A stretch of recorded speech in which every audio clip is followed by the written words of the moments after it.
Hello everybody, this is your boy the Almighty Green Talents coming at you with another video based on today's NFL draft. Before I get right into any specific details, don't forget to comment, like, share, and subscribe to this video. Please smash the likes. Also, hit the notification bell on top of the video so when I make these videos, it comes back from me to you for your enjoyment pleasure, depending on how you view my videos. Also, don't forget to comment, like I mentioned in the early parts of this statement for the video. Okay, now let's begin. Um, the Eagles did a lot of willing and dealing today. We had two second-round draft picks, number 50 and 53 overall. The Eagles gambled those picks and used them to move into the third round. So the Eagles did not have the Eagles. They lost. They gave them both of their second-round picks. I'm also going to speak about what I heard also between Howard and Nick Sirianni. That's coming in later into the video after I do talk about details of the draft.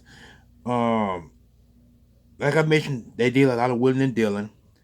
And a lot of a lot of Eagle fans were confused about the situation. They only came out with two players. Well, actually, yeah. I'm sorry. They had two second round picks. They kept one, but gambled one to move down into the third round to garner extra picks. They had three third round picks. I'm sorry, they had one third round pick, and they had a bunch of others. Of those two picks, of those two second round picks, and without having no third, they drafted Cooper DeJean, the guy who they also conveyed in this draft as well, during their top 30 process, with Quentin Mitchell being drafted yesterday in the first round. Second round, they got Cooper DeJean, the defensive back from Iowa. This one, like I mentioned, this one guy that they covenant or conveyed, however you want to put it. They were able to get him, and we thought the Eagles were going to use both of their second round picks for a safety and a linebacker. But Cooper DeJean, the Deacon guy can play safety and corner, depending on where they're going to put him. I think he could be more of a safety than corner, because with the drafting of Quentin Mitchell, the Eagles. I'm sorry, I'm not talking about Quinyon Mitchell. With the drafting of Quinyon Mitchell, I need to start brutalizing that man's name.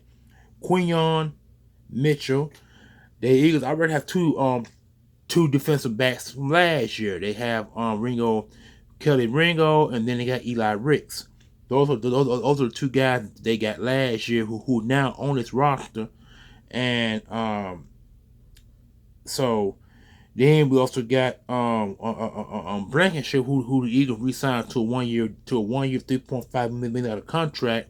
And I think $2 million that is guaranteed from what I've heard on that one. But so with that being said, Cooper DeJean, he's a good one. He is what they call a multi-task DB. The guy can play both safety spots. He can play outside and inside. In other words, he is an army with knife. In other words, so whatever Vic Fangio is going to use for him, I'm quite sure he got some plans how to use this guy. So we'll see how that goes as his career once it begins, when it being a second round pick. Like I said, they had two second round people to gamble one of them and move further into the third round. The Eagles had two third round picks, and they gambled one of them third round picks to go further on down. But with one of the third round picks they drafted Jalen's Hunt. He is a outside linebacker or edge rusher, however you want to put it. He had decent size. I think I remember seeing it. I think he's 6'3", 220 or 30 some pounds. He's extremely light, and he has size. So drafting a guy like him makes you wonder what's going to be the situation with with the University of Georgia outside linebacker, because I think both players. I think Jalen Hunt is the same size as the guy the Eagles drafted last year from Georgia. So and then they also brought in the other boy from New York Jets, who they signed to a 3-year, $51 million contract. So so the Eagles ain't gonna have a bunch of edge rushers, and I don't think you really can get enough of edge rushers coming off the edge. So we'll see how that works as well. Like I mentioned earlier in this video, also the Eagles had 2 third-round picks. They gambled one to move further down. So the Eagles now got 3 fourth-round picks, and they got 3 fifth-round and a 6th. I don't expect the Eagles to do any more gambling with any of these fourth-round picks, because I'm quite sure between the 3 fourth and the 3 fifth, they're going to get some players that they don't need, but pretty much of a want. Because I've always have said in the latter part of the draft, the 5th, 6th, and 7th rounds, or the 4th. If it's the 4th round, it's the latter part of the 4th round, and when you start looking for value players to bring into to put onto your roster. In other words, these are the guys that probably have a tough time making the roster. So they have a 4th-round pick, 120 overall. Then they have another 4th-round pick, 123 overall. So that's kind of 3 picks down from the first 4. Then they got another 4th-round pick, which is 11 picks from the second one, and put them at 132. Then after the 132 pick, they got 3 fifth round, which all 3 of these are compensation picks. One pick 152. I'm sorry, two. I'm sorry, I misquote that. They got 2 fifth-round picks, the compensatory picks, and the other pick is the 5th-round pick via Washington. 152 is the one via Washington, and 171 and 172 are the compensatory picks. Now after that, they got 1 6th-round pick, and that's a compensatory pick. So I don't think the Eagles are going to do any more winning and dealing tomorrow. I think they're going to stay pat and get the guys they really want. And there's still a bunch of guys that have not been drafted in the early part of the rounds of the 1st, 2nd, and 3rd rounds. Jeremiah Trotter's son is still out there, still hanging out there. The Eagles may be looking at him, and I'm not exactly sure how this is going to turn out for tomorrow, because tomorrow's the last day of the draft. I remember back then the draft used to be Friday, Saturday, and Sunday at the time, and then at one point it used to be Saturday and Sunday only. It used to be Saturday would be from 1st to the 3rd, and then the other one will be 4th to the 7th.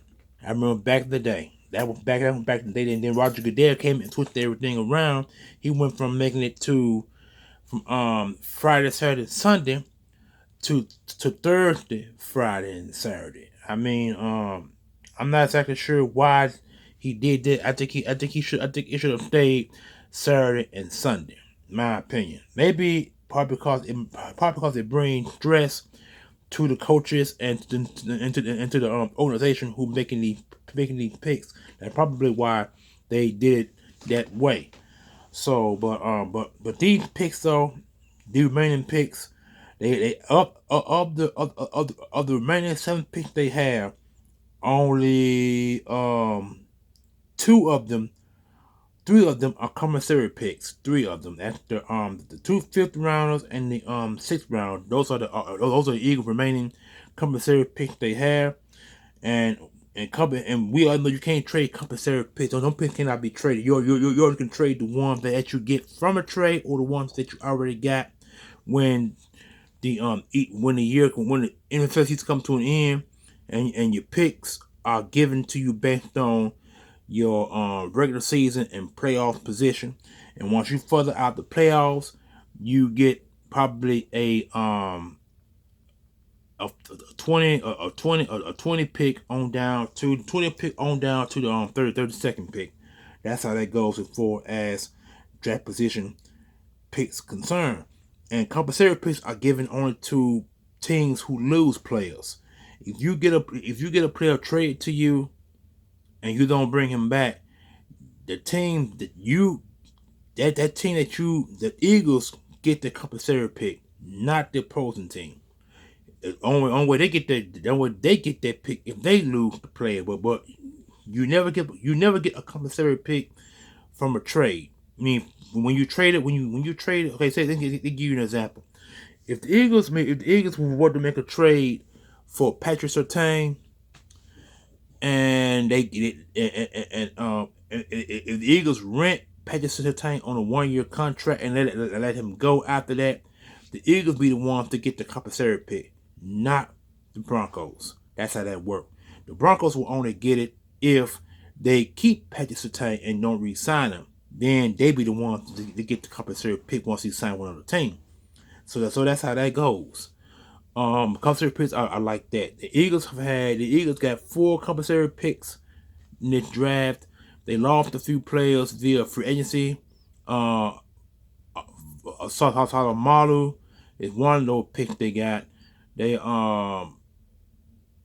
traded a couple of players to other teams. The Andre Dillard pick, they lost Andre Dillard via free agency. That's one of the compensatory picks. They also released a couple of players, and they got those picks from. Now they released Derek Barnett this season, so the Eagles will get a compensatory pick next year for Derek Barnett. They don't give him this year. They got it. They get one from Derek Barnett next year. Cause they let Derek Barnett go via free agency, and the Texans picked him up. So the Eagles will get a compensatory pick for next year for him. They lost Automalu. They lost they lost a defensive back that the Titans picked up. They lost him free agents, and they lost a couple more dudes I can't think of off the bat. And they got them compensatory picks for this draft. For this season. For last season before. That's how compensatory picks work. So the Eagles, on a grade, I give the Eagles probably a C. I give them a C because of the pick that they garnered and the pick that they traded away to move down for extra picks. They only got one pick. They only got one player. Two. I'm sorry, they got only 2 players. They had 2 second-round picks, and they traded one of the second-round picks to another team and got 1 third-round pick, and 2 third-round picks, and they traded away 2 of them third-round picks to move down into the 4th when they could have used both of those third-round picks and got other players, but they didn't do that. They gave away one of them third-round picks to move down to the 4th round because the Eagles had 2 4th rounds. They only had 1 4th round pick, and they got 2. They got one from Pittsburgh who traded with them, and Houston traded with. No, you know what? All 3 of them did, and Washington did.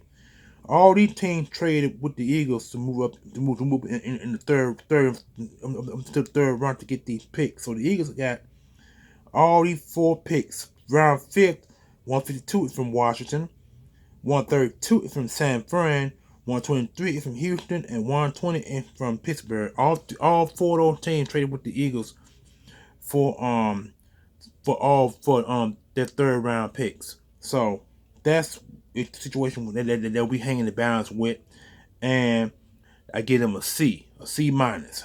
Now, I give them a C minus because, like I said, they could use that other 3rd round pick to get another player of need, but they didn't. They traded away that 3rd round pick and garnered a couple more picks in the 4th round, like I mentioned as well. So this could be an interesting Saturday because the NFL draft comes on again. I think they come on a little earlier tomorrow because it's going to be a 4th, 5th, 6th, and 7th round.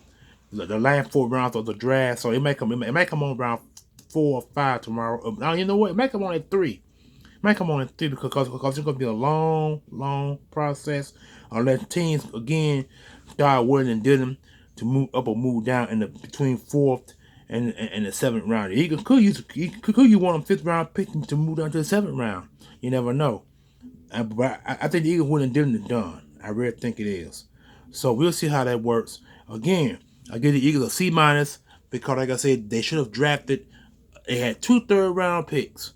After trading a 2nd round to get to the 3rd, they had 2 third-round picks. Two third-round picks, and they got both of them from their one of their 2nd-round picks.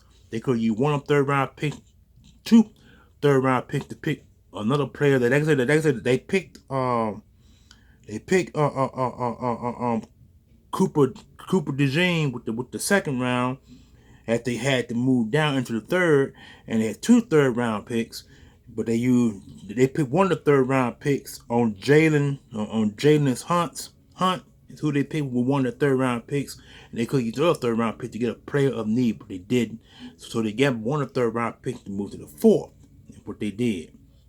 So I mean, it's kind of confusing in a sense, but I'm trying to make some sense to it so you guys understand where I'm going to come from before as these picks and what Harry Roseman did. Now, one more thing I gotta talk about. Like I mentioned earlier in the video, I got word that Harry Roseman was doing a lot of wheeling and dealing, and Nick Sirianni was sitting right next to him, and they said that Harry Roseman was talking to somebody on the other end of the line, and they said Nick Sirianni got a little upset from what they said, and they said that Harry Roseman passed the phone to Nick, and Nick said what he had to say, and they said after Nick said what he had to say, they said Nick walked out of the draft room with his hand. He threw his hands in the air.